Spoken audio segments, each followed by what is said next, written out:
questions, and certainly I want to talk to you about a lot of local issues, but let's start on the national scale, if that's okay. So this is a question that I always ask Republicans, and I don't know what your answer is going to be. Would you agree that Joe Biden is a free and fair elected president, that he won fairly in 2020? I haven't seen, based on the way, let me talk about my experience in Nevada first. There are reasons why people are frustrated with our electoral system in Nevada. Universal mail, the way we do signature verification. I understand why people are frustrated and why people have concerns about vote counts being accurate and things like that. But let me say, if you vote in Nevada, your vote will count. And I'm afraid that some of the narratives that some Republicans have pushed have hurt us. And I saw that in my run for Clark County Commission, where I had 24,000 Republicans in my district who didn't vote. And I think a lot of that was because of that narrative.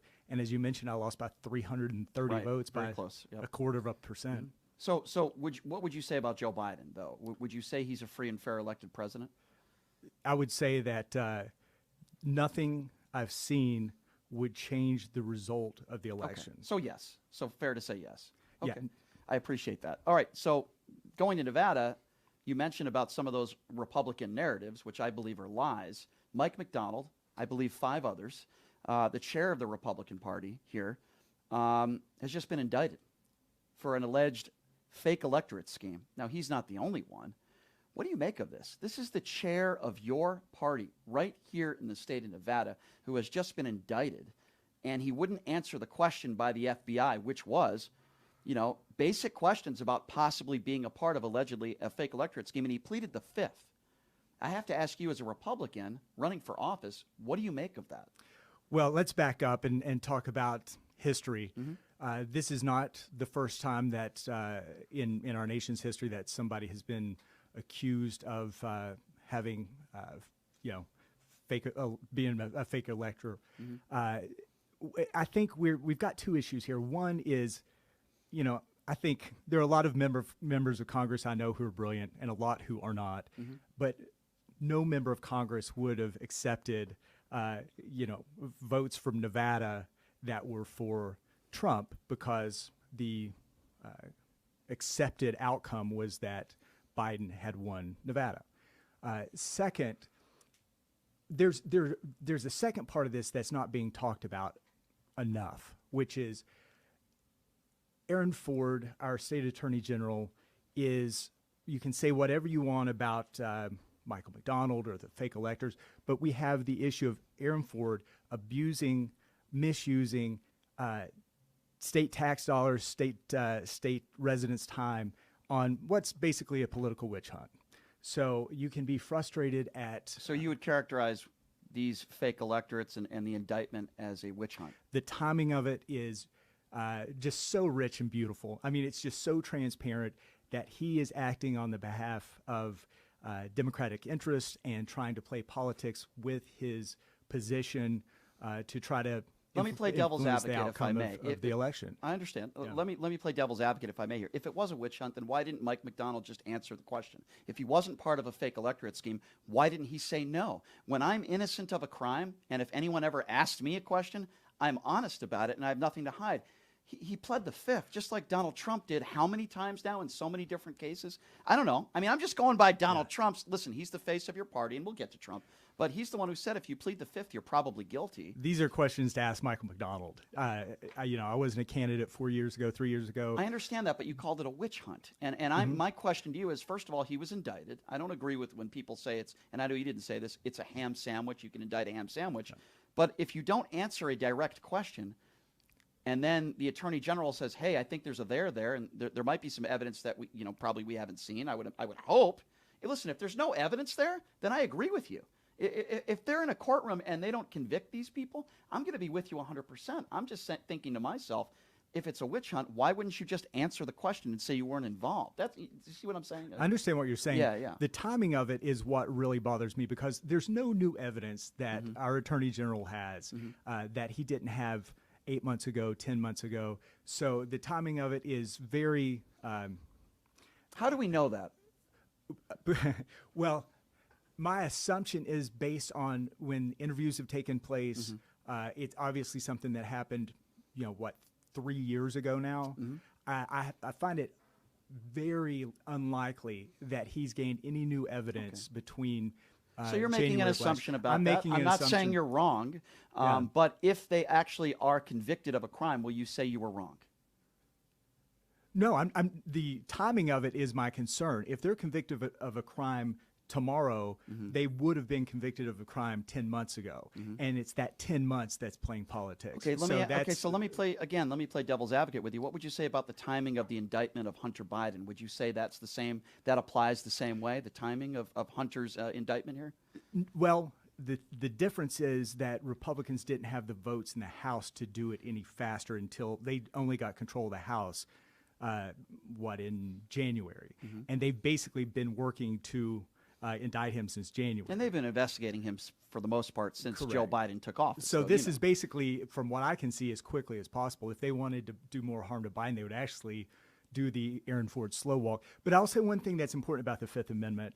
I think all of us come in with notions about what the Fifth Amendment means, but it was very clearly the founders' intent that the Fifth Amendment wasn't some sort of proclamation of guilt. So that's something that's well, I'm just important to going by keep what in Donald mind. Trump said. Well, again, and with Trump, he doesn't speak for McDonald, and He McDonald, doesn't, but he's the leader of your McDonald party. doesn't. Well, Trump's not elected as anything currently. I would Right, say. but he's at the forefront, as you know. He is the overwhelming favorite to represent your party running against Joe Biden. You know that. This is one of the really interesting differences between Republicans and Democrats. Republicans, is such a diversity of thought and opinion. Democrats vote so lockstep, and I think that's sort of important to keep in mind. Is You don't think there's diversity in the Democrat Party? there's diversity in age, race, sex, but there's not diversity of opinion. It's very when people vote. Susie Lee has voted with Donald Trump exactly with Donald Trump with Definitely not with Donald yeah, Trump.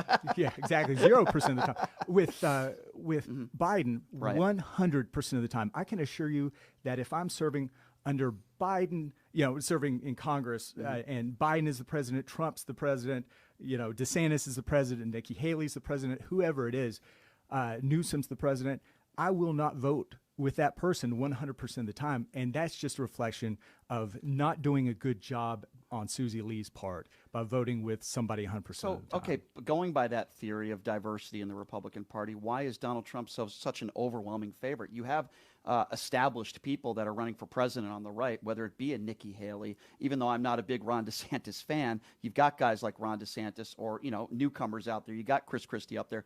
Why is Donald Trump such an overwhelming favorite within the Republican Party?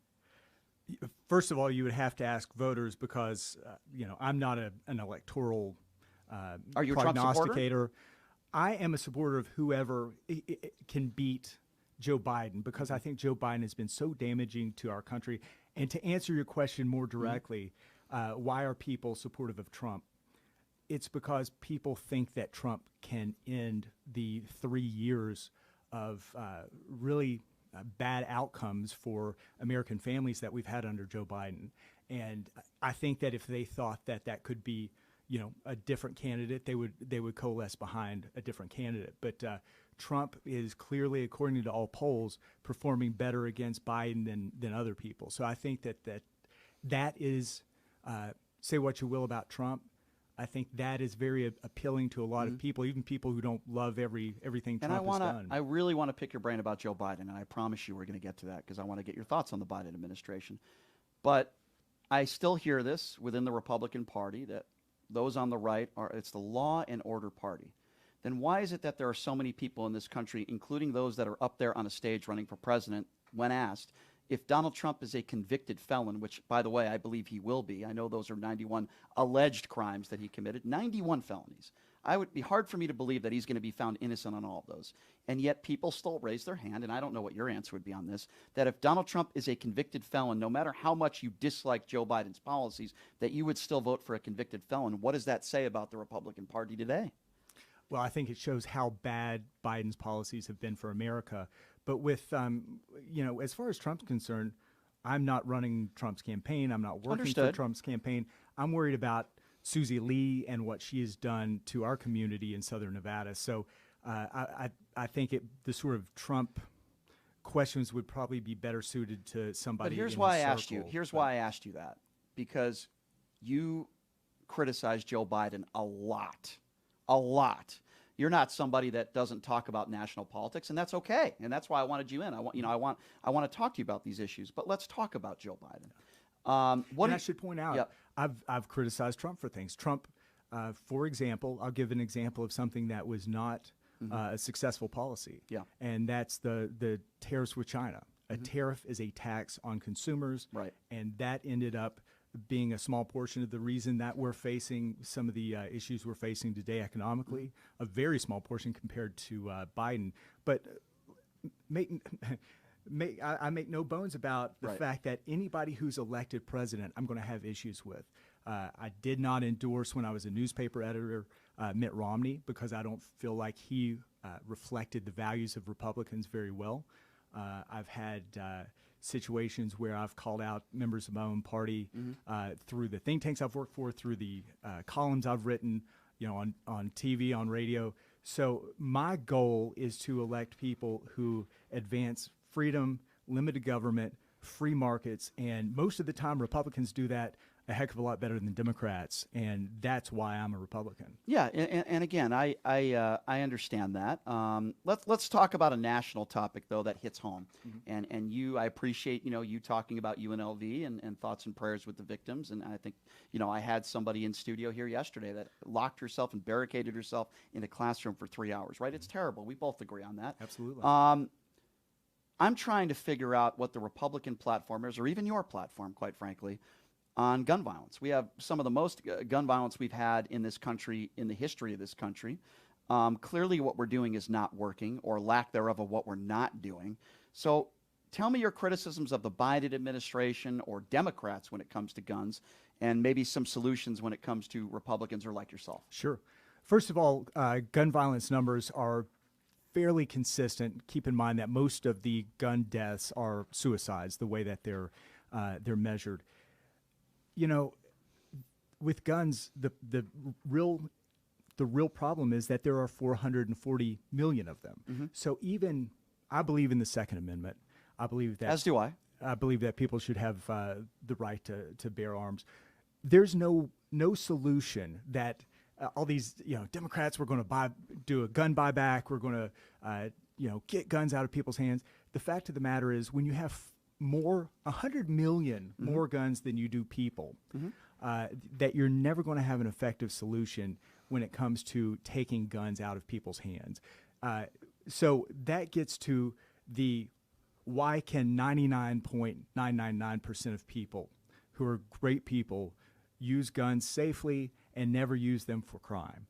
And that goes to addressing that very small fraction of people with improved mental health services, with taking these sorts of red flags that we get about we heard about the school shooter, not the school shooter, but the shooter in San Antonio last week, who was saying, I'm going to shoot stuff up, I'm going to kill somebody. Right. When somebody says that, we need to have the systems in place. And I believe that we largely do here in Southern Nevada. I think our police department here is wonderful. But we need to be able to check on those people. We need to be able to get those people mental health. And so to that extent, I think, the easiest solution to our gun violence is a mental health solution. So I think that's one of a lot of issues, and I agree with you on everything you just said, Drew. The problem I have is, and I think you understand, Democrats have put forth multiple bills in the last several years to put money to help people when it comes to mental health, and Republicans, not you, but Republicans have voted against it. And my issue is, okay, I agree with you. Mental health is a big issue in this country. I think there's a lot of issues, though. That's one of them. I'm with you. Are you comfortable with a kid when he turns 18 years old walking into a gun store with no training at all and buying a bunch of AR-15s and thousands of rounds of ammunition? I mean, in a way, that's what happened in Uvalde. I guess that's my question. Are you okay with an 18-year-old buying weapons like that? I'm certainly okay with an 18-year-old joining the military and defending Sure. country, so it'd be Sure, but they're hypocritical. trained. Well, I hear you, but the argument that I hear is but they're trained though. An 18-year-old, and bless their soul, brave men and women in uniform, I have the utmost respect for them, but they have to be trained on how to use those weapons. And this isn't a federal issue. This goes to states, but Mm-hmm. there are a number of states that have certain laws in place when it comes to gun safety schools, training, things like that. I think there's certainly a place for that, and I don't have a problem with that. But all these laws we're talking, Democrats want to take away this gun or want to ban that gun, or Republicans react like murder's illegal, period. And so it's any additional, we're going to give them 10 extra years if they shoot people with this kind of gun. It's all so stupid. There are laws in the books that say that it's illegal to do what happened at UNLV 50 different ways. I mean, carrying a gun on campus. But should we make it easier for people to get their hands on guns, though? There's nothing we can do to make it easier than it already is, because people can meet some guy in the alley and give him $100 and get a gun. That's the fact of the matter. Then why are grenades illegal? Why are certain machine guns illegal? Why are there laws put in place where you can't, and there's not many hand grenades you could find on the streets? Well, the big reason that there aren't many hand grenades that you can find on the street is because there aren't that many hand grenades commonly available. Well, that's my point. So why should we have so many guns? We available? have 440 million guns already in the 140 guns per 100 people. I agree with you. Right. Don't you think we're a country that is infatuated with our guns? Don't you think it's not a coincidence that we have more gun violence in this country than almost any other country in the world, and we have more guns than any other? Well, don't you think that that's not a coincidence? The reason for that goes back historically, when after wars people were allowed to take their guns home with them. Mm-hmm. So that's the way we ended up with the gun culture, in addition to the fact that, But you would agree with me it's not a coincidence. We have more gun violence, not just because we Right. have all the mentally ill people in the United States, but because we have too many guns. I wouldn't say we have too many guns. I would say that there are people who need help, who use guns to. But aren't there commit people crimes. that need But- help all over the world? Yeah, It's and not like, just the United States, well, right? and to that point, you see, these sword attacks in Europe. So it's just whatever somebody has at their disposal. But hold on, Drew. Hold on. Let's backtrack a little bit here. Are you comparing a sword to a gun? Because if that's the case, why aren't there so many mass killings in this country with swords? I don't understand that analogy. You're missing the point. So in Europe, there are lots of mass killings by stabbings. We had, in England, 7 people die with one guy with a sword in a crowd. Here, it's whatever is easily available. So you think swords are just as dangerous as AR-15s? I'm certainly not saying that, but you brought up the swords, not me, and that's why I'm trying to pick your brain on it. You're missing the point. AR-15s are not dangerous in the hands of law-abiding people. What I'm saying is that we can dance around this all day. The fact of the matter is that there's no easy solution with guns, and you can make anything that Democrats propose ultimately is just a dog and pony show to try to get votes. And that's the real problem. You think here. after a mass shooting, it's exploiting the hell out of an issue to try to take advantage. So you don't think so after a mass shooting, like maybe October 1, when Democrats want to put some laws on the books, you think they're all doing it as a dog and pony show just to get votes and not maybe to save lives? Correct, because literally Every there's Democrat. nothing that would go on the books that would have done anything to save a single life. Okay, well, let's talk about that, because you want to be a policymaker. You're running for office. I don't. Let's first of all, I think the age should be 18 to 21. We'll respectfully disagree on that. Comprehensive background checks that Representative Murphy tried to pass in Connecticut just the other day. Republicans, for lack of a better term, shut that down. I believe that would save lives. I believe we need to have stronger laws with illegal guns. You talked about that. If you sell an illegal gun to somebody, it should be a mandatory prison sentence. If you commit a crime with an illegal gun, it should be a long mandatory prison sentence. Red flag laws. I'm not saying if you're my neighbor and you don't like Brian, you should be able to call the police and say, hey, Brian threatened my life. Take his guns away. No. But it should be a case-by-case basis. That's the issue with red flag laws, is though there's no way to do it in a case-by-case basis that works. you can basically, oh, I don't like Brian, I'm going to call the cops on Well, him look and at say, Uvalde, Texas. The cops were called out to his residence 60 times. He should have never been allowed to have a gun. Here's why I say and that's been proven a complete failure by that police force. Right. Almost every person involved Right. in that police force has been fired or quit. There's no way there's no way that would happen in Metro Police here under. So there's a couple things that I mentioned. Let me ask you. I know driving a car is a privilege. I get that. However, when you have to get your driver's license, we've all been through it, Drew, right? I would imagine you were probably 16 or 17. I was. It's nerve-wracking. You got to sit next to somebody, an instructor. They check your eyesight. They check a little bit of your history, medical history, and you have to learn how to drive a car and drive it safely. I understand owning a gun is a right. I get that. But why can't we have a little bit of that, a little bit of mandatory training, know how to shoot a weapon? That's the part that I don't understand. That's a state issue. That's the problem. So not the problem. It's the wonderful thing about the 10th Amendment is that if we want that, then our state legislature. Would you want that, or are you against that? I've got no problem with some sort of A couple hours. training. Yeah. Training for people who want to be able to use guns, safely. Drew, I think that would save lives. For example, if you and I, God forbid, are in a supermarket or wherever, a mall, and we have a active shooter situation, wouldn't you want somebody with a gun there that knows what they're doing, not some 18-year-old kid that doesn't even know how to handle a gun? I just think that, I want someone that knows how to use the weapon and secure the weapon and all that stuff, some responsibility. I hear what you're saying, but the problem is that an 18-year-old there's not going to be anybody who takes a gun into a mall who isn't trained. I would say it's very rare because most of those people would have concealed carry permits, and so they are very trained. I feel that's one thing I feel very confident in. The sort of thing you're talking about, the training that you're mentioning doesn't really apply because the people who would be there to help us already have concealed carry permits. I think at the end of the day, everybody just plays politics with this issue so much. I think maybe a lot of people do. I'll give you that. I don't think everybody does. When I hear and this is maybe where we disagree, when I hear certain people talk about another tragedy, and I hear some Republicans put out their thoughts and prayers, and now's not the time, or after Uvalde, Ted Cruz talks about locking our schools and arming our kindergarten teachers. I think that's absurd. When I do hear some Democrats talking about gun control, Beto O'Rourke, you might, I'm sure you probably don't like his politics, right? But I've had personal conversations with him, and I do believe the man cares. And I do believe most of us, and I'm going to put you in this category, care.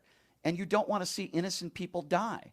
I do believe Democrats, not all of them, but some of them, when they talk about gun control issues, I do believe they want to save lives. I'm not a Democrat or a Republican. I'm an independent. I lean to the left on social issues. I don't want to see innocent people die. I don't think we're doing anything. One thing that's important to say is, it's easy to make fun of Ted Cruz because he said we should let, 22-year-old, kindergarten teachers have guns or whatever. Well, yeah, I think it's ridiculous. Well, but keep in mind that more than 90% of mass shootings, UNLV, Texas, like you just mentioned, happen in gun-free zones. And so there's a reason why that happens, because the shooter knows that they're going to be able to do pretty much what they want for as long as it takes until an armed guard or a police officer comes. Do you think that the 18-year-old in Uvalde, Texas, or the shooter in Buffalo said to themselves, oh, okay, I'm in a gun-free zone, so I guess I'll shoot my grandmother in the face and then I'll go to the school. Do you think that? With the school, I think that if they thought that they would be taken down one way or the other by somebody in the school and they couldn't do much damage, I think that obviously we're talking about people with mental illnesses or with serious problems. Sure. So I don't know that the calculation is made every time, but I do think that for people who say, I want to kill as many people as possible, right. I'm going out, I'm taking right. a bunch of people out with me, sure. that they would say, well, if there's a pretty good chance that I'm going to get a couple shots off and then somebody's going to shoot me, it'll be less likely. So with that argument, sort of thing do you come happens. from the cloth of more guns make us safer? there's no doubt that good people who are well trained having guns saves lives. Okay, I agree with you. Good And that would people have with happened, guns. and that would have happened at, in Uvalde. It would have happened at UNLV. It would have happened. Well, it did happen at UNLV because Exactly. two campus police officers are heroes.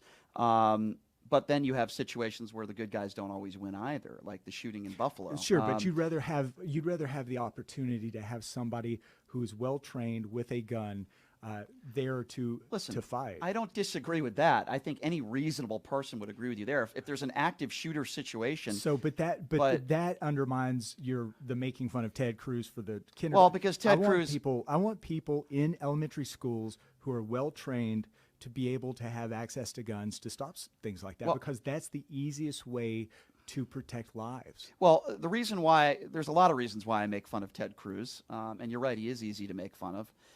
But he said locking a door in the back of a school may have deterred the shooter, which is the dumbest thing I've ever heard in my life.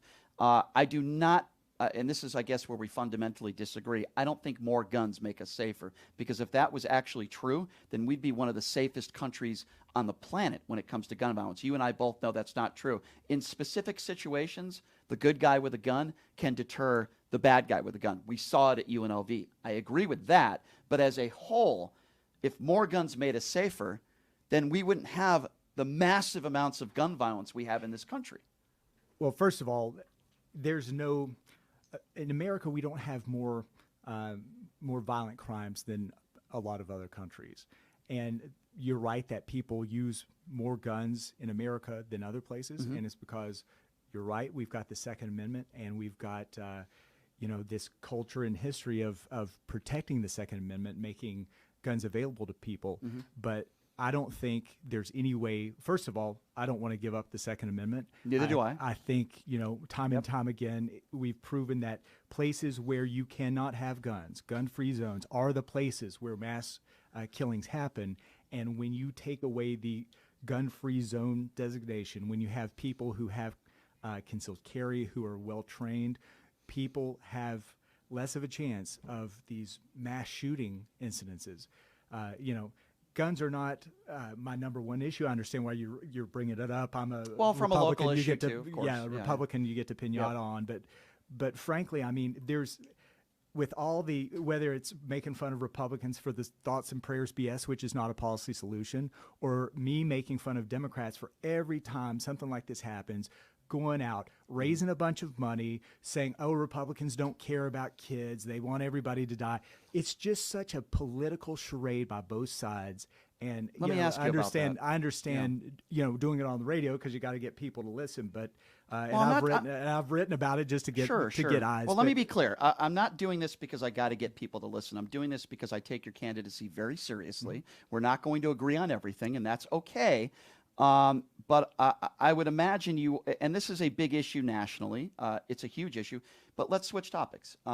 Let's talk about what people in 2022 said when they were asked, what's the most important issue to you? And some people would argue it's why Republicans didn't have a very good 2022, and that's the issue of abortion.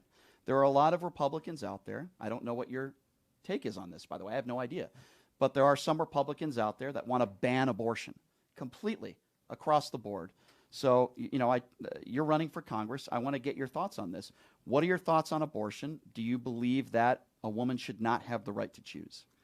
My thoughts are that as a result of the Dobbs Supreme Court decision, the abortion is a 10th Amendment issue now. It's a state issue. And I live in a state and will represent a state that has decided that abortion is legal to 24 months.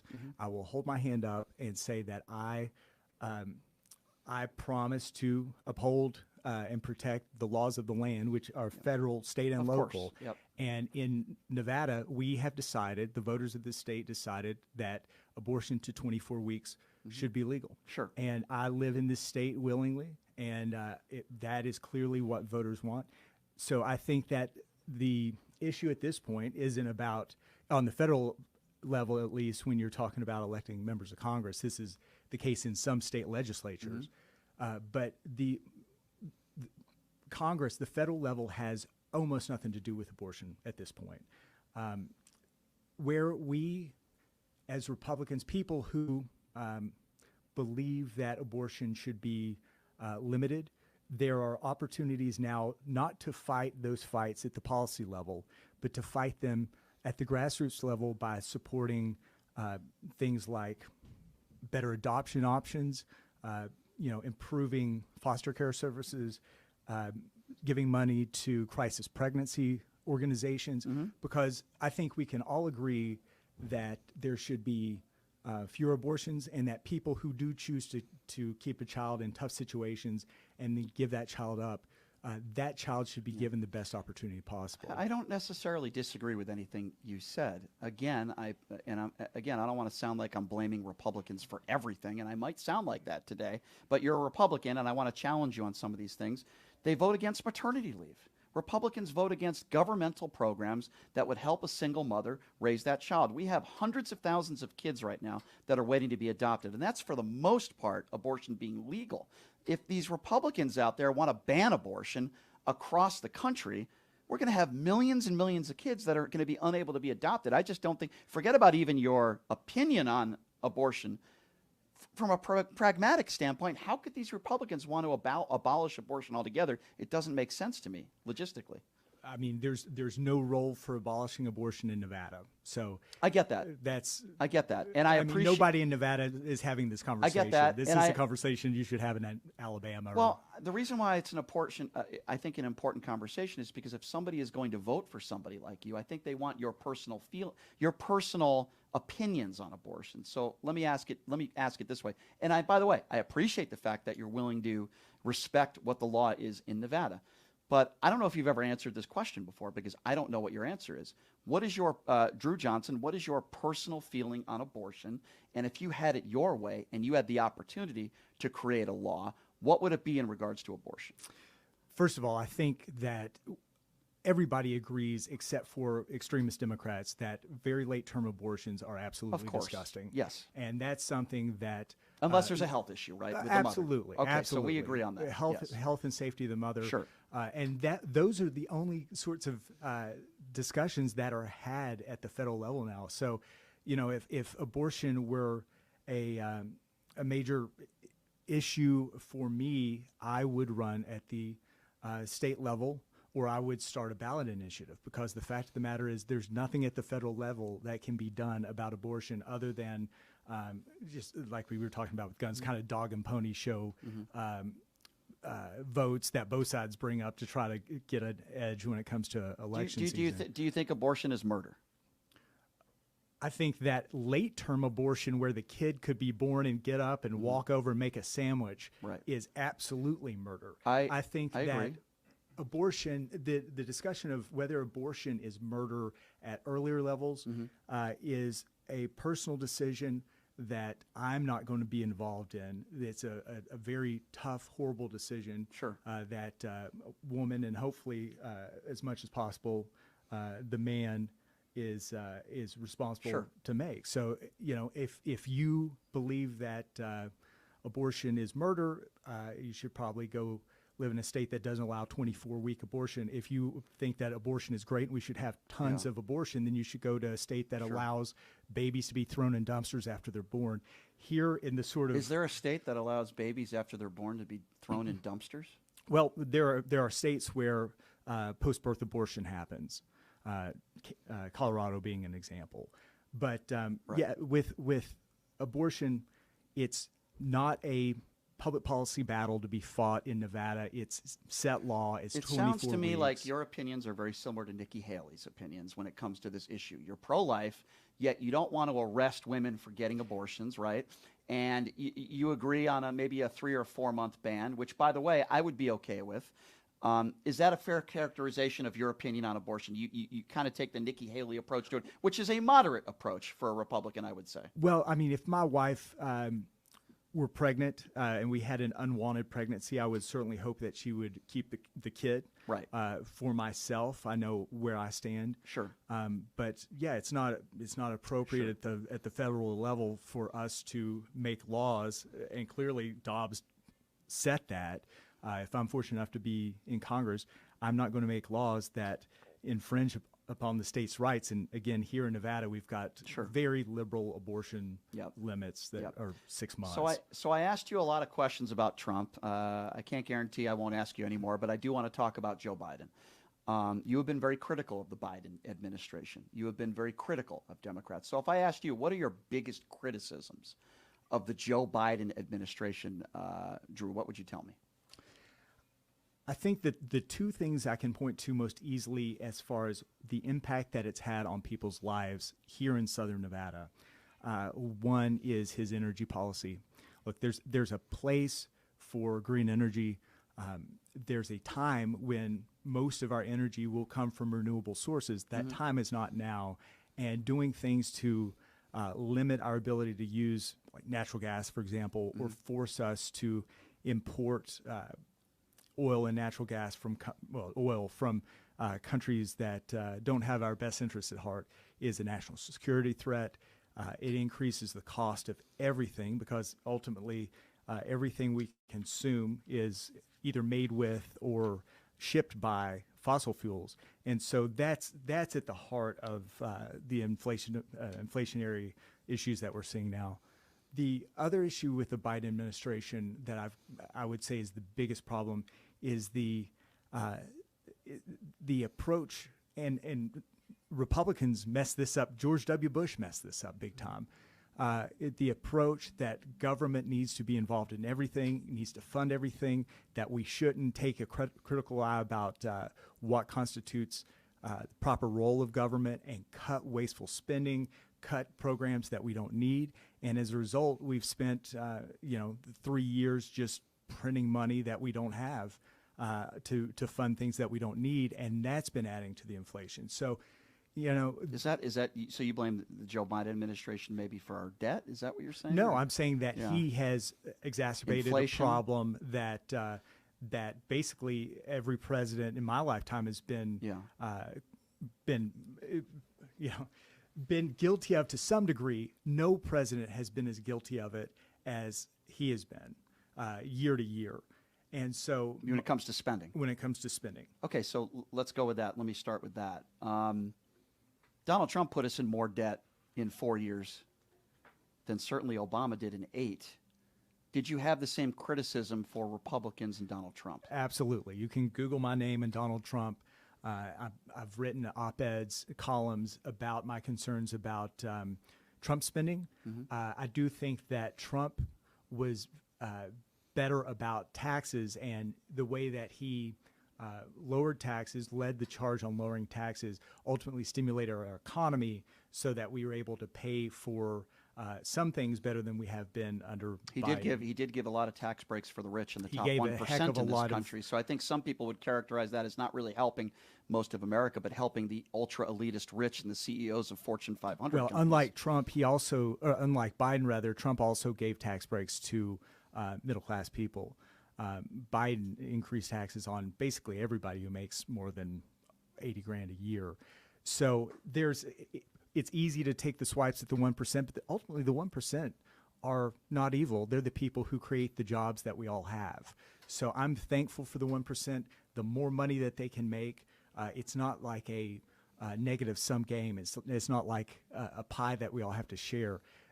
When the 1% are making more money, it's because they are growing our economy. I'm okay They're with creating capitalism. I'm not more one of those. jobs. I'm not one of those people that's against capitalism. But I do think when you're making billions and billions of dollars, like a Walmart, for example, they probably should be paying their employees more than maybe $8 an hour. At least some of them. Well, I mean, you got to think that most states and most states have minimum wage laws that are based on the cost of living in that area. So if they're paying $8 an hour, generally we're talking about places where you can buy a house for $120,000 and you can live a very nice life for $30,000. But you get my point, though. I mean, when someone's making boatloads of money and they're not paying their employees a livable wage, I have a problem with that.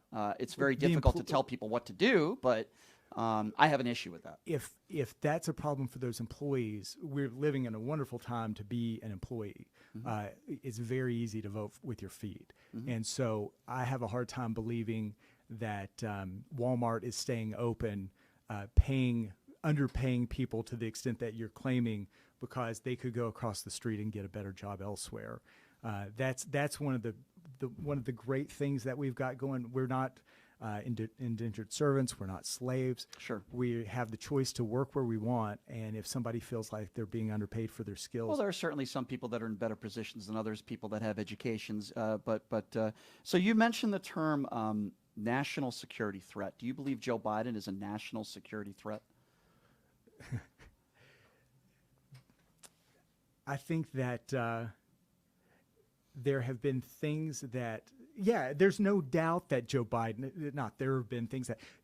is a national security threat because people see America right now as weak. I think that what happened in Ukraine wouldn't have happened under other presidents. And there's no doubt the way that the Afghanistan withdrawal was handled.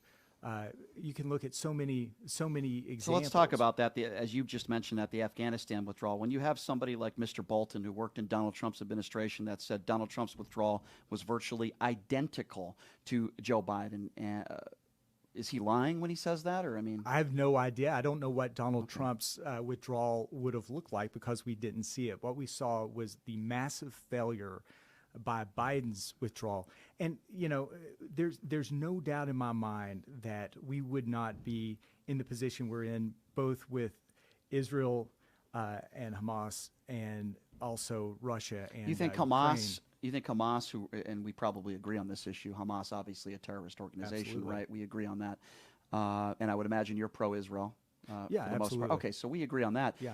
But you think that Hamas, who is raping children and beheading people, would have said, oh no, let's not kill a bunch of innocent Jewish people because Donald Trump is the president of the United States? It didn't happen 4 years ago. It didn't happen 6 No, I years understand ago. that, but are you making that claim that if Donald Trump is the president, that doesn't happen? I believe that to be the case. And the reason I say that is because it did not happen under his watch, under his tenure.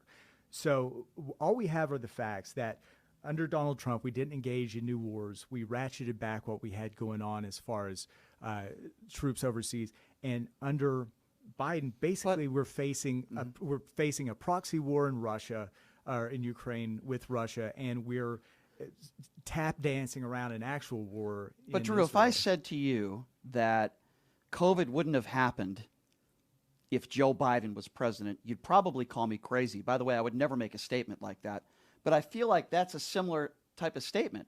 COVID was created in China. I think we could probably agree, intentional or not, in China under the Donald Trump administration. I've never blamed Donald Trump for COVID. I blamed him maybe for a terrible response. But I feel like I would never make the claim that, like, well, it wouldn't have happened under Joe Biden. Like, we never, like, I don't, you see where I'm going? There's a difference between the political calculations that a country or a terrorist organization make when deciding whether to invade a country or to engage in a terrorist attack or something like that. That's a very different situation than when the COVID outbreak happened. So do I think that do I think that Hamas made a calculation based on how they thought America would react that they may not have made under Trump because Biden was president? Absolutely. I think that's a completely reasonable thing to say. And if that's because, the people that Trump had in place, if it's because people thought that Trump was so crazy he may have done something that Biden wouldn't have done, I don't know. But the fact of the matter is, by crazy, I mean responded aggressively in a way that Trump wouldn't have. I don't think that he's lacking faculties to the point that Biden is. But I think that those decisions are made based on, a country's allies, a people's allies, and what the biggest, military presence in the history of the world is going to do in response. In regards to foreign policy, what do you make of the fact when Donald Trump is up there on a world stage, standing right next to Vladimir Putin, and takes his own word over our own CIA, our own FBI when it comes to Russia interference? What do you make of love letters that Donald Trump wrote to Kim Jong-un? Is that proper to be doing that to evil, murderous dictators? Let me say this about Ukraine. I think this is important Sure. to point out. So I was in Ukraine about 6 months ago. What happened in Ukraine is absolutely unacceptable.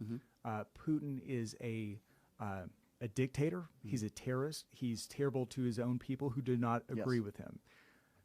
The reason that we're in the position that we're in Ukraine is because basically Putin has said for years, "I'm cool with the borders of the EU being here, with NATO being involved in this way," and we didn't listen to that, and the EU in particular didn't listen to that. And I think there's some soul searching that needs to go on, because at some point, if we as America had said, okay, we're cool with tanks being in Belize, but if they come to Mexico, that's a little close to us. Yeah. So we need to sort of look at how we can address things a little bit better, not to be so provocative.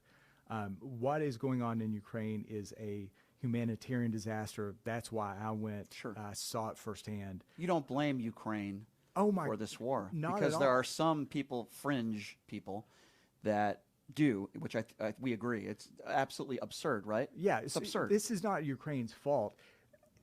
There's as far as giving a bunch of money to Ukraine, I've Yes. got some very serious concerns with that, and I share a lot of Republican members of Congress concerns, because with Ukraine you have what has historically been a corrupt government that hasn't respected the rule of law. There are civil rights issues. There are things that we could do to put ties with that money and that aid that I think would help address I think some that's of a those very fair issues. conversation to have, to talk about financially how much money we've sent over there. Yeah, it's completely I inappropriate. think but- that is a very fair conversation to have. You know, the next 12 months are going to be very, very interesting. I think you would agree with me on that. We have the former president that's facing 91 felonies. We have, the Hunter Biden stuff. What do you make of James Comer and his investigation into the Biden family, as some Republicans would characterize it as the Biden crime family? I know that you're very critical of the Biden administration, but what do you make of this investigation when it comes to Hunter Biden? Because I haven't seen any there that Joe Biden's committed any crimes. Well, I think that's what the investigation's about. So I'm interested to see sort of what gets turned up over the next few weeks as we find out more. I mean, clearly what Hunter Biden has done is unacceptable, and I think that there's enough smoke with the. This will come as a shock to no one. There's actually a pretty tight relationship between Hunter Biden and Joe Biden, between the father and son, and so But that's not illegal. It's not illegal, but there's enough smoke to look into that. And I think if the tables were turned and we were talking about, Don Jr. and Donald Trump or whatever the case is, that those sorts of investigations would also be fair. Okay, let's go there. So, Let me ask you about that. Why has Jared Kushner not been investigated? He received $2 billion from the Saudis. Donald Trump didn't send Mike Pompeo to Saudi Arabia. He sent Jared Kushner. And then 2 weeks after his administration was done, Jared Kushner received a $2 billion check. Donald Trump's daughter received over $600 million in trademarks from the Chinese. If that's the case of what you just said, that, well, this would have been investigated and that would have been investigated, Republicans seem to have such a big problem with Hunter Biden receiving this money from Burisma. I think it was $50,000 a month. Then why don't they have the same issue, and why isn't Jared Kushner being investigated for a $2 billion check he received from the Saudis? part of the problem we've got right now with politics, and I think you'll agree with me, because you and I, you're picking issues that we might be on the other side of, but when I listen to you, I know that you and I agree on a lot more than we disagree on. I don't disagree The with that. biggest issue right now that I see, other than the economic issues that, frankly, the Democrats are mostly responsible for putting us in, is the division, the name calling, the my side is always right, your side is always wrong, the sorts of things that Susie Lee, frankly, has been very engaged with. I don't see, Democrats aren't bad people. I think that there are a lot of Democrats who have a tough time with math. Republicans are bad people. Republicans have a hard time of sort of articulating how their way is best to help. And when it comes to these investigations, as one side would call, and witch hunt as the other side would call, we need to get in a situation where we as Republicans and Democrats alike can have conversations where we look at concerns over, you know, improper relationships, illegal activities, without it being a partisan thing. So to answer Very your question, difficult is, to do that well, in Washington D.C. today. that's true. And but- to answer your question very Sure. specifically is when Democrats get in control of the House, guess Mm-hmm. what's going to happen? There are going to be investigations back into Trump. So it's just whoever is in control at the time is whoever can go after. And I understand that the left and the right like to play political games, and I don't necessarily disagree with you there. All I'm from a pragmatic standpoint, you have a former president that's been indicted. He's facing 91 felony counts. James Comer and his Republican friends have been investigating the Biden family, as they would characterize it, the Biden crime family. All that James Comer has come up with is some sort of loan between Joe Biden and his brother. By the way, no illegality there. And you have Hunter Biden that is facing another indictment with a unloaded gun that he had illegally, that he didn't commit a crime with for 14 days. If Hunter Biden committed crimes, guess what? And the evidence proved that, go ahead, convict him. But I haven't seen, and by the way, Hunter Biden has never been a politician. He's never worked in the Joe Biden administration. Am I saying he hasn't done anything wrong? No. But I want to see actual evidence. And I feel the same way But about Drew, have we seen any evidence that Joe Biden committed a crime? I haven't seen anything. again, that's what the investigation's about. I think we're a couple weeks too early. But they've been doing this for years, investigating the Biden family. But we're having real investigations, you know, upcoming in the next few weeks, and I think you know by February we should be able to say, here's what we learned, here's what we didn't. With you know. Republicans were right about this. Republicans missed the mark about this. Whatever the case is, so that's a discussion to have, you know, down the road. Same with the Trump kids, with Jared and. I never hear Kushner. Republicans talking about that. Well, you never hear Democrats talking about. I've heard Biden. plenty of Democrats that have talked about Menendez, that have come forward and said that he should be outed from office. I've heard plenty of Democrats on CNN actually that have said that if Hunter Biden committed a crime, then you go ahead and investigate him, indict him, which he's been indicted, and convict him. And I've But- heard the same thing from Republicans about Jared Kushner. Boy, I haven't heard it about Donald Trump. 91 felony counts. I haven't heard any Republican recently, at least, except maybe, you know, the Mitt Romneys, the Chris Christies, and Liz Cheney's of the world that have said, you know what, there's probably a lot of evidence that Donald Trump committed a crime. He's facing 91 felony counts. He's probably going to be a convicted felon, and I probably don't want to vote for someone that's a convicted felon. I don't hear a lot of Republicans talking like that. You know, that's the beauty of our electoral system is if he is convicted of things and somebody doesn't want to vote for him because of it, if they're more comfortable voting for somebody who is, you know, I don't think has the full use of their mental capacities at this point, and their economic policies are making everything more expensive. For Well, I'm glad you struggling brought that up, though, Americans. Drew. Did I say Jew? I apologize. Drew. Sorry about that. Joe Biden's not the guy he was 5 years ago or 10 years ago. He's old. Let's be honest. I don't want him running for office again because of what you're bringing up.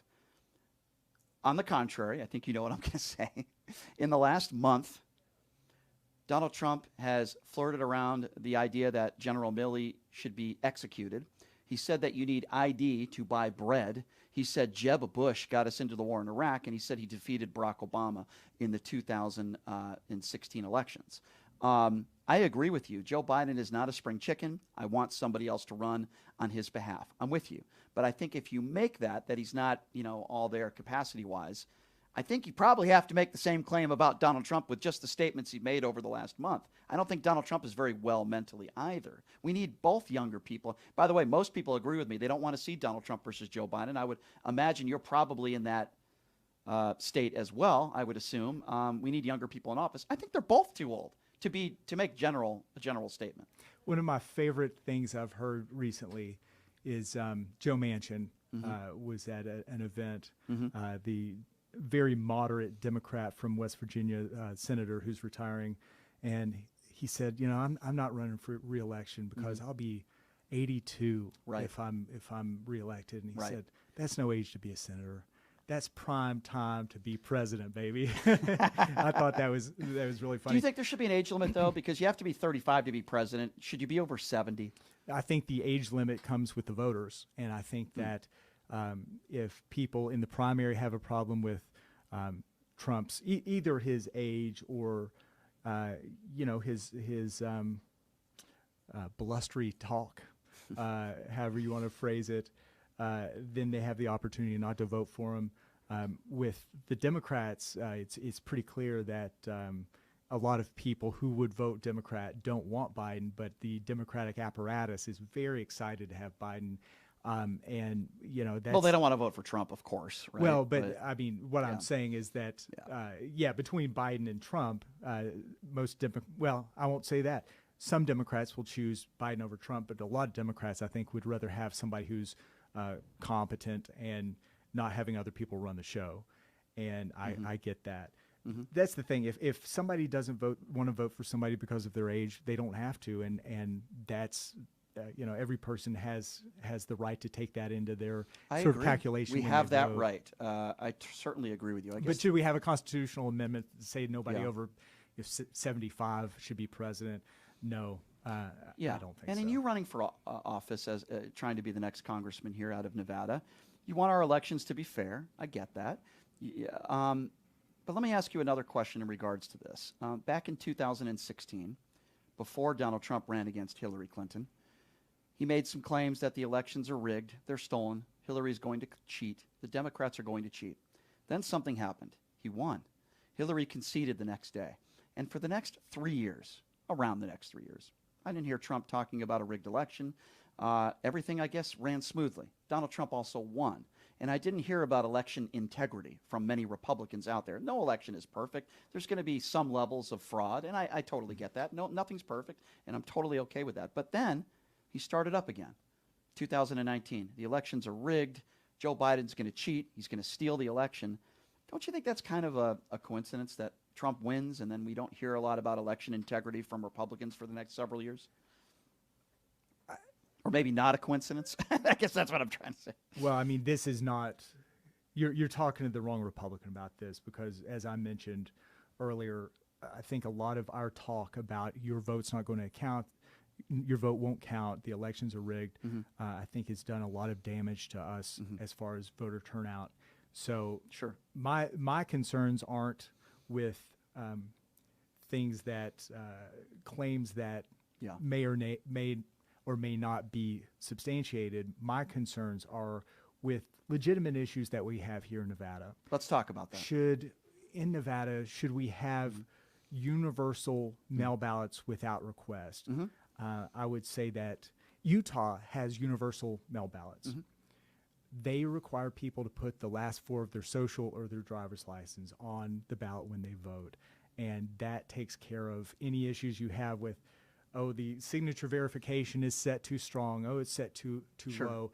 We've got issues in Nevada that we need to work on. Those issues include that we should have the ballots received by Election Day. Ballots shouldn't be postmarked by Election Day. Whether it's optics or actual cheating, there are concerns with those universal mail ballots being, you see them in a trash can at the post office, and could somebody grab those? What happens with my race? For example, I was the first Republican in 14 years to be elected to the Clark County Commission on election night, and I was for 6 days.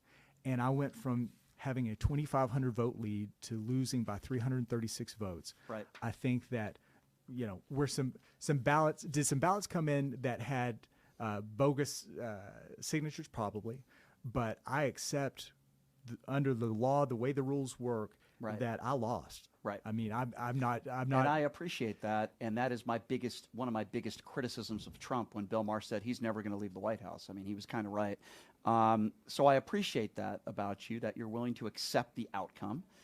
When there's no evidence of widespread voter fraud that could change the outcome of an election. And you're right. A lot of people, it's hurting Republicans, in my opinion, what Donald Trump is doing. You know what I think is really hurting Republicans, and I want to dissect your brain on this.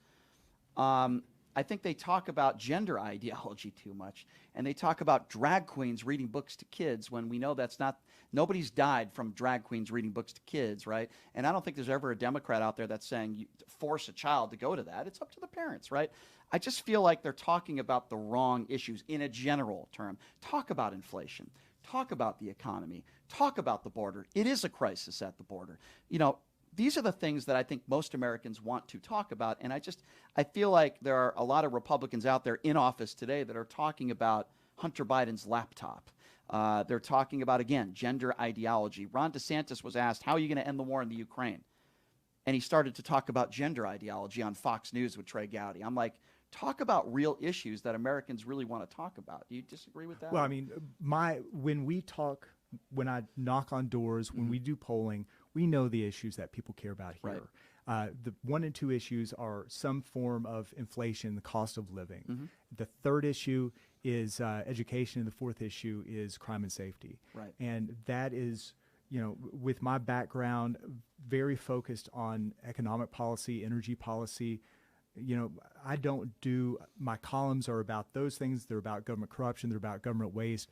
I don't dabble a lot in social issues. And quite frankly, we live in one of the most purple, small L libertarian districts in Nevada's 3rd district, the district that I'm going to be representing after November of next year. Right. And those issues are important to people, but they should be fought at the county level, at the state level.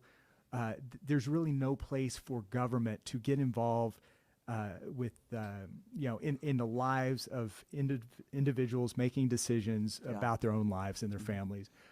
There are things that I think should come up in Congress when it comes to gender and things like that. But the one thing that I've seen that probably has a place is federal funding of sports that allow biological men to compete against women. Well, that's absurd. I think that most Americans disagree with that. Well, Susie Lee doesn't, Okay, and that's that's ridiculous. And that's one of the reasons that I chose to run against her. Quite frankly, well, I'm on your side 100%.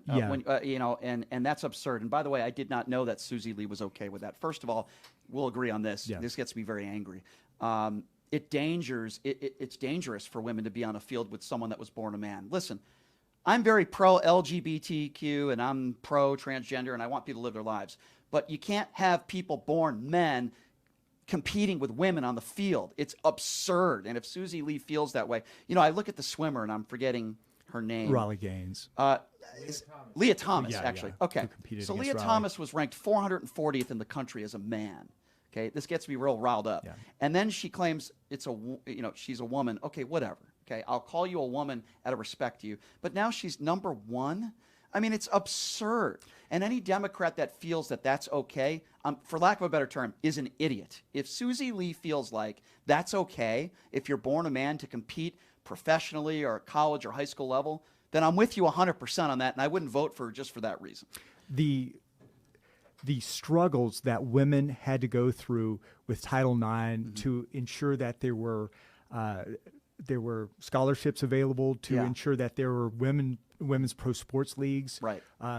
It's disgusting to me to think that we are losing scholarships for women because somebody a man who can't make it in lacrosse or swimming or volleyball or whatever, puts on tight shorts and competes as a woman. 100% on that. But I think that's an extreme view, right? I mean, most Democrats that I've talked to are on our side on that issue. Yeah, again, not the one I'm running against, not Susie Lee. So let me hold on. Susie Lee believes. Let's characterize this, that if you're born a man, transition to a woman, or just claim you're a woman, that you should be allowed to compete high school, college, professional against other women? The vote that took place was about federally funded sports, and she voted in favor of allowing people who were born as men to compete against women. Okay, well, that's ridiculous. So, and of course, it's very, a lot of what we're talking about with this is, high school sports and things like that, which is a state and local issue. But on the votes that have been taken in Congress, she has been on the wrong side of it. And to go back to your earlier point, if somebody wants to change their gender, if they're over 18, I would love to see a little bit of. So you're not okay with the under 18? No, if the parent approves it, as long as taxpayers are on the hook, which is a big problem with that. I don't think taxpayers should be on the hook for that. But let me ask you. Also that there's some counseling. I think that's Sure. Let me ask you a question. Would be Drew. very important. So this is also an important issue. I mean, 16-year-old, sophomore, junior in high school. they've gotten help from physicians, and they've talked to therapists. They're both of their parents agree that this is something that we want our child to do.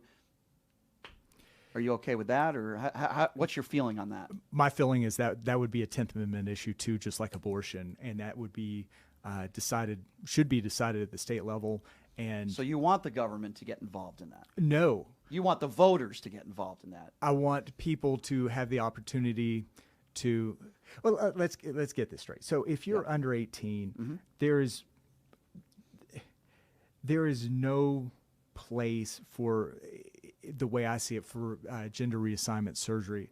If people want to have it done, and their parents sign off on it, and taxpayers aren't paying for it, and they go to counseling, and there's some doctor who's willing to do it, I don't see where it's the government's role to stop it. Right. I think that if the government's role would be a 10th Amendment sort of issue where it would be decided at the state level. Right. And if you don't live in a state that would allow it, then you go to a I state think that that's does. fair. I do take issue with kids that are 7, 8, 9 years old. Even though I don't want to interfere.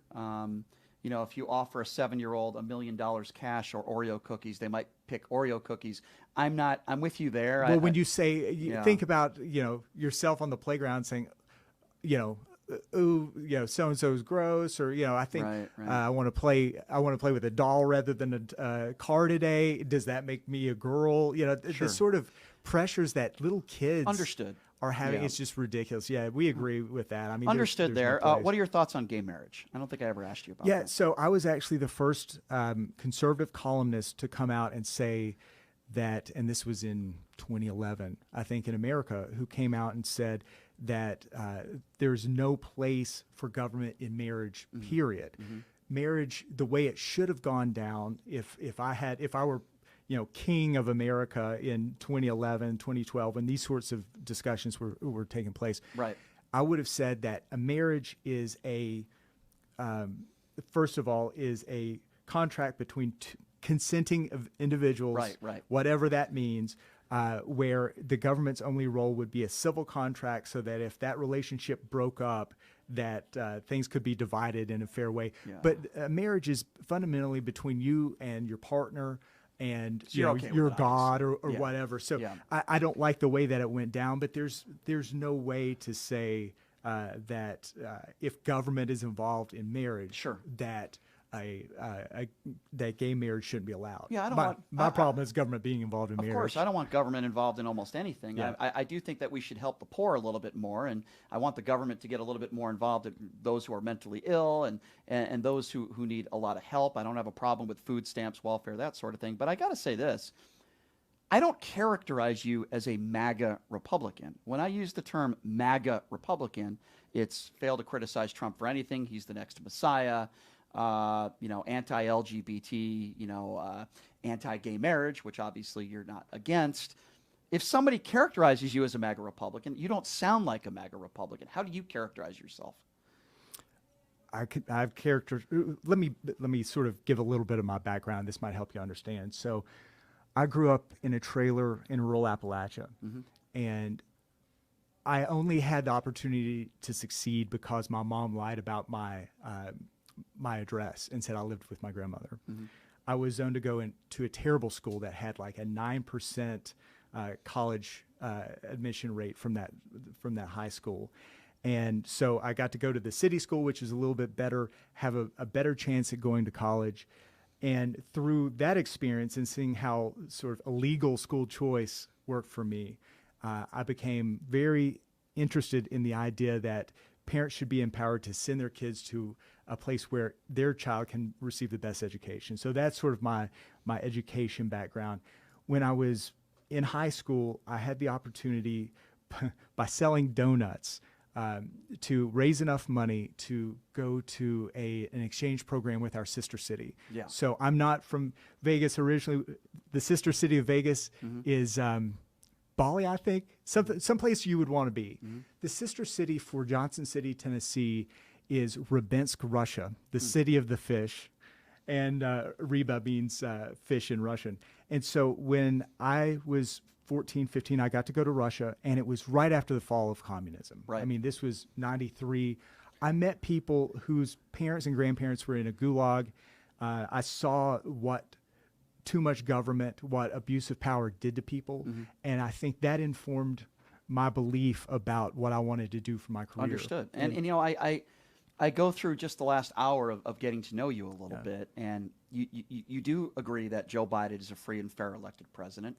You're not a MAGA Republican where everything Donald Trump does or says you agree with him, right? You probably don't agree with some of his conduct. And I would say that between Trump and Biden, I think that Trump would be a preferable choice, and I think that voters will agree on that. If those are our well, our obviously two choices. that's something fundamentally that we disagree with, and there's a lot of Republicans that feel the way you feel about that. I tend to disagree with you on that. On the side note, I would say that I don't want Joe Biden to run again, but I think Donald Trump is an absolute despicable human being, regardless of policy. But let's talk about policy. I mean, back in 2000, I'm opening up another can of worms with Trump again, but back in 2016. He said that he was going to build a wall and Mexico was going to pay for it. He built 16% of the wall. Mexico didn't pay $1 for it. He also said he was going to hire a bunch of special prosecutors to go after Hillary Clinton and convict her. Those are two policies that fell flat. Would you agree with that? Here's how we should handle immigration, because I know that's obviously something Sure.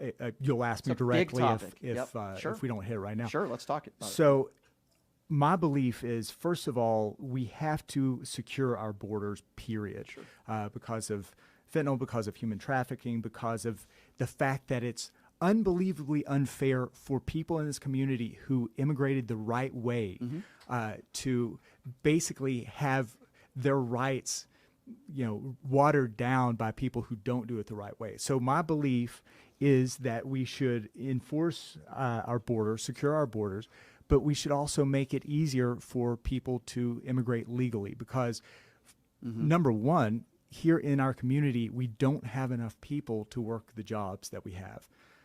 Number two, in order to, I'm a government waste watchdog for a living. I went to school for that. I'm an economist. I've saved taxpayers literally $60 billion by exposing wasteful spending and getting lawmakers to cut the spending. So I've saved taxpayers money out of their pocket. I'm very proud of that. But I make fun of $100,000 here, $2 million there spending. But the fact of the matter is, we can't cut spending like that and address our debt. And we've got to look at ways to fund our government, ways to address entitlements. And the easiest way to do that, especially with the declining birth rate that we have in America, is by letting people who want to be Americans come in legally. So I agree with you. I think that's great. We do need to make it easier for people to come into this country legally. I'm with you on that 100%. But you wouldn't agree that, like, Joe Biden is responsible for all the fentanyl deaths in this country, right? I mean, you wouldn't blame him for all the drug overdoses and all that stuff. No, but the way he's handled the border certainly has not helped. Frankly, the drug war has been a huge failure, and I'll explain how that relates. So, with fentanyl, we can look at China, we can look at the border. These are failures by the Biden administration that have exacerbated that problem. I think there are failures on both sides of the aisle that have caused the issues we have at the border, just like the over 300,000 people that have died of drug overdoses under the Trump administration. I didn't blame Donald Trump for that, and I don't blame Joe Biden for my sister's death either, but I will agree with you that, at least in this aspect, Republicans and Democrats need to work together and figure out a way to make and I do think it's a crisis at the border. I would also say that the overwhelming majority of those that overstay that are illegal in this country overstay their visas, and I don't hear Democrats or Republicans address that issue either. Well, I mean, the biggest issue we've got to be concerned about with the border, beyond anything else, is the fact that we have 220 people on the terrorist watch list that we have found in the last 2 years who have come into our country illegally, and that's the people who we found. So how many people have we not found that we should be concerned about? I don't know. I have no security? idea. I'm glad they found those people, though. I think that's a good thing, not a bad thing. But certainly, I would think that they didn't find 99% of the people who came. Well, I across don't know. illegal. We don't know that, but I'm glad they found those people, right? I Right, mean, but my concern are the yeah. people who they didn't find, and whether that number's 5 or 10,000, that number concerns me. But ultimately, with fentanyl, we've got an issue with how we address drugs at the federal level that we've got to look at, which is, I was a DARE role model when I was a kid back in the 90s. This is your brain on drugs. I remember those commercials. Yeah, obviously growing up under Reagan and seeing those commercials, Sure. and then talking to kids when I was in high school. And to this day, I've never done a drug in my life, and I am. It'll be odd to hear somebody who's in that position say what I'm about to say. Never taken a drug in your life. Not an illegal drug. Right. Smoke a cigarette or Never done that. Never. No marijuana. No, but I'm glad that I live in a city that has legal marijuana. You're okay with that? Absolutely. Marijuana being legalized. Okay. Absolutely. I mean, we would be in a lot safer position if we legalized a lot more things, because the reason why fentanyl exists today the way it does is because of the drug war that is outlawed one drug after the other that we could have addressed in a safe way, that we could have regulated, that we could have kept cleaner, that we could have made it so that we bought it in safe situations, consumed in safe situations. Instead, we're forcing people to get stronger and stronger drugs made by Jesse Pinkman somewhere in in the middle of the desert or in Mexico. And that really, that's a government failure that we as Republicans don't look at enough. And I'm so thankful for our law enforcement who tries to address these problems and play whack-a-mole with drugs. But the fact of the matter is there are a lot of things that we learned from Prohibition in the 20s. And we saw so many people die. We didn't, because we're not 200 years old. But we're not Joe Biden. See, I'm going to make a Republican joke there. You see that? Thank you. Yeah, Joe Biden will tell us all about it. But there were so many people who died of lead poisoning because people had stills in their backyard in the mountain or whatever. And we need to take a serious look at the way we as a country approach drugs. We need to, again, redouble our mental health. But that leads me to healthcare, right? And you've been critical about Obamacare. I've been critical of Republicans that complain about Obamacare but don't have a replacement plan, like Donald Trump. That's another. There are two failures I can say of Donald Trump, whereas I can say there are 600 failures of Biden. I think that Republicans really fumbled the ball when it came to having control of Congress and the White House and not taking care of health care. There are things that we can do to lower costs by increasing transparency, by creating more competition in the marketplace. Listen, when Obamacare came online, I was an independent contractor. Right. And you actually wrote an article about that, right? And Chattanooga, right? A news publication where you were actually criticizing his policies. That's a different story, but we can get into that, sure. But I was paying $60 a month for health care, and I had a $3,000 deductible. 2 months later, after Obamacare passed, I was paying $600 a month, and I had a $5,000 deductible. So to say that Obamacare, and I could not keep my doctor, even though Obama said I could keep my doctor. And so what that did is force me off of health care. So I ended up getting this healthcare coalition situation where I this health share in order to pay for catastrophic things. But so his solution was not reasonable for so many Americans, me included. There are Americans that would complain about Obamacare and would have personal situations like yourself. I would like to think that there are a lot of other Americans that I've talked to that Obamacare has saved their lives. I think it's a case-by-case basis, but that's not my biggest criticism. Again, my biggest criticism is if you're going to go after Obamacare, I want a solution and I want a replacement plan. I haven't seen that from any Republican out there. Well, I don't think that's fair. I mean, I've written quite extensively about healthcare, and I think both Heritage and Cato. But we need a plan. Institute, we need a plan, right? Not somebody writing about it. We need an actual plan that would replace Obamacare. I haven't seen that. That's a very good reason to elect me to Congress, because there are plans that I've seen that I'm quite sure would be better alternatives and improvements on Obamacare. Yeah. That I would be happy to run. We only have like 5 more minutes to go here. Do you mean that, though, really realistically, when you say that you can criticize Biden for 600 policy disagreements, but there's only a few disagreements you have with Donald Trump? Do you really mean that, or are you being facetious? No, I think when you look at Biden's history of work, that there are way more things that you can criticize him on. And some of that is, there weren't. I think Biden believes that government has a lot more role in people's lives than Trump. And so Biden, by his very nature, tries to do more things with government. Well, we have the only reason why I say that is, listen, there's fair criticism to go around. I'm not saying you can't criticize them. Of course you can. But we have the lowest unemployment rate we've had in 50 years. We had that bipartisan infrastructure bill. We did have some gun laws that were put on the books. And when you look at the health care and you look at what he did for our brave men and women in uniform, Jon Stewart was a big part of that as well with that bill. I'm not saying Biden's perfect by any stretch of the imagination, but I would also blame, I think you would agree with me on this, the Ukraine war and COVID on certainly inflation throughout the world, not just the United States of America. Oh, no, I mean... Is that unfair to say that? Yeah, I mean, inflation is not one thing. Mm-hmm. Inflation is a lot of things. Sure. But certainly the way that Biden reacted to inflation by creating a bill that was intended, according to him, to reduce inflation, but increased government spending by trillions of dollars. That's not how you reduce inflation. As an economist, I can assure you that the easiest way to reduce inflation is to reduce the amount of currency that you're printing. And you do that by cutting things that the government shouldn't be doing, cutting wasteful spending, prioritizing, doing a balanced budget, a zero-based budget, whatever that looks like. But I can certainly say that if I'm elected to Congress, I will be the leader in that, because I've worked at the National Taxpayers Union, at the Taxpayers Protection Alliance. I founded a think tank where I was able to cut taxes and save taxpayers money, and all Susie Lee has done is spent more and more and rubber stamped trillions of dollars in spending. Well, I would love to have Susie Lee in studio, and I don't know if you'd be willing to debate her. I would love to. I will throw it out there, and I will ask her, and I will be the moderator. Even though though I am anti-Donald Trump, I do think we agree on some very important issues as well.